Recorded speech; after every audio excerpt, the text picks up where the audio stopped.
meu nome é Francine, eu sou nutricionista materna infantil e hoje eu vim conversar com vocês sobre a introdução alimentar. Com certeza esse é um dos momentos mais aguardados pela família.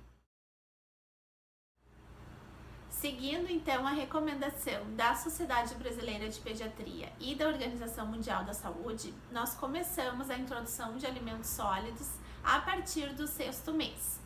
Bebês com 6 meses completos, mais sinais de prontidão, estão aptos a começar a introdução alimentar. O que seriam os sinais de prontidão? Bebê que consegue ficar sentado com o mínimo de apoio ou sem apoio por alguns segundos, sem ficar indo para frente e para trás ou caindo para os lados, é um bebê que já está apto à introdução alimentar. Outro sinal de prontidão é a curiosidade com os alimentos. Então, se tiver algum adulto comendo algum alimento na frente desse bebê e ele demonstrar curiosidade, e querer pegar o alimento, também é um sinal de prontidão. Outro sinal que a gente presta atenção é se os bebês já conseguem levar o objeto à boca. Então, você dá um brinquedo adequado para a idade, o bebê leva esse brinquedo para a boca, também é um sinal de prontidão. Outro sinal de prontidão é a diminuição da protusão da língua, tá? Então, um bebê apresentando esses 4 sinais de prontidão e os 6 meses completos, a gente começa a introdução alimentar. A primeira coisa que eu gosto de falar quando o assunto é introdução alimentar é sobre o gag e o engasgo. Nós precisamos saber a diferença do gag e do engasgo. O gag vai acontecer diversas vezes na introdução alimentar. O gag nada mais é que um reflexo protetivo que todos nós temos, mas que no bebê é muito mais sensível e vai acontecer durante a introdução alimentar, o que não significa que a gente deve agir. O bebê vai se resolver sozinho. Já no engasgo, a gente precisa ajudar a criança a sair daquela situação. Então, a gente precisa conhecer, e saber fazer a manobra do desengasgo. Eu tenho um vídeo no meu IGTV, que eu vou deixar o link aqui para vocês, e eu peço que todo mundo assista, tá? Pais, mães, cuidadores, avós, é muito importante a gente saber fazer a manobra do desengasgo. Independente da abordagem, então, que o bebê irá escolher, se ele quer ser alimentado pela colher, ou se ele quer se alimentar sozinho, ou se vai ter ali uma alimentação participativa, onde a gente vai oferecer, sim, a comida na colher e o bebê também vai ter oportunidade de pegar com a mãozinha dele, a gente não peneira os alimentos e nem liquidifica, tá? Então, alimentos peneirados e liquidificados, não, em momento nenhum da introdução alimentar, nem no começo, nem no meio da introdução alimentar, a gente não indica alimentos liquidificados nem peneirados.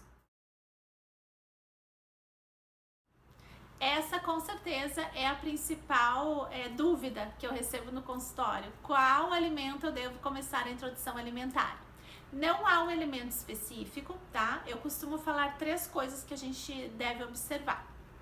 Primeiro, tem algum caso de alergia na família, Alguém é alérgico a algum alimento? Se não, a gente pode começar com qualquer alimento que seja adequado para um bebê de 6 meses, na textura e na consistência certa. Segundo, vamos sempre olhar para os alimentos que estão na época, As frutas da época, os legumes da época. Por quê? Eles têm menos agrotóxicos, eles são mais saborosos e eles são mais baratos. Então, sempre dê preferência para alimentos da época. E, sempre que possível, opte por alimentos orgânicos. Então, você pode começar com frutas, com legumes, com a carne, com o ovo, tá? E você fica a seu critério, desde que a textura e a consistência desse alimento esteja correto para oferecer para um bebê de 6 meses. O sal só deve ser ofertado a partir de 1 ano de idade. Enquanto isso, dos 6 aos 12 meses, a gente pode abusar dos temperos naturais. E tem tantos temperos, salsinha, cebolinha, cebola, alho, tomilho, manjericão, alecrim, Enfim, a gente tem uma infinidade de temperinhos que a gente pode estar fazendo a comida do bebê. Quando a gente começa a introdução alimentar, a gente começa também a oferta de água. tá?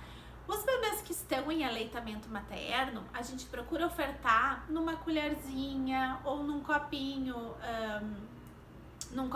pequenininho, né, de plástico ou de vidro, ou também a gente já pode ofertar aqueles copos de transição, né, que são os copos que a gente chama de 360, nunca em mamadeira, tá, porque aí a gente pode haver uma confusão de bicos e o bebê ir largando ao peito aos poucos.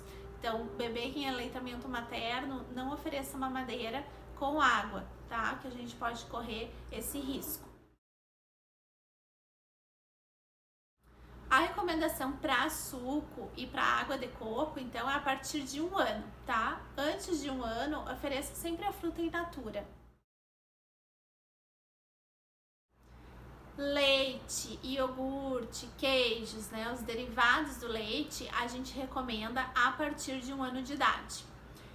Se você for colocar esse leite ou um pouquinho de manteiga num purê ou numa panquequinha que você for fazer para a família toda e você quiser oferecer para o bebê, não tem problema, tá? Então, leites e derivados em preparações esporadicamente, a gente pode oferecer antes de 1 ano, tá?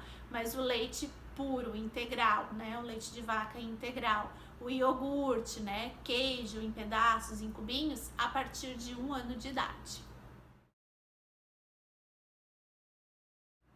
A recomendação para a introdução de açúcar e do mel é a partir dos 2 anos de idade. O que não quer dizer que quando a criança completar 2 anos de idade, a gente vai colocar o açúcar na rotina da criança, né? O açúcar pode ser oferecido esporadicamente a partir dos 2 anos de idade. Então, essas são as orientações, né, para a introdução alimentar de uma forma bem resumida. Se você ficou com alguma dúvida, por favor, deixa aqui nos comentários, eu vou ter o maior prazer em responder. E vamos cuidar aí dessa fase que é tão importante, né, das nossas crianças, que é onde a gente consegue imprimir os bons hábitos que eles levarão para a vida inteira. Então, contem comigo.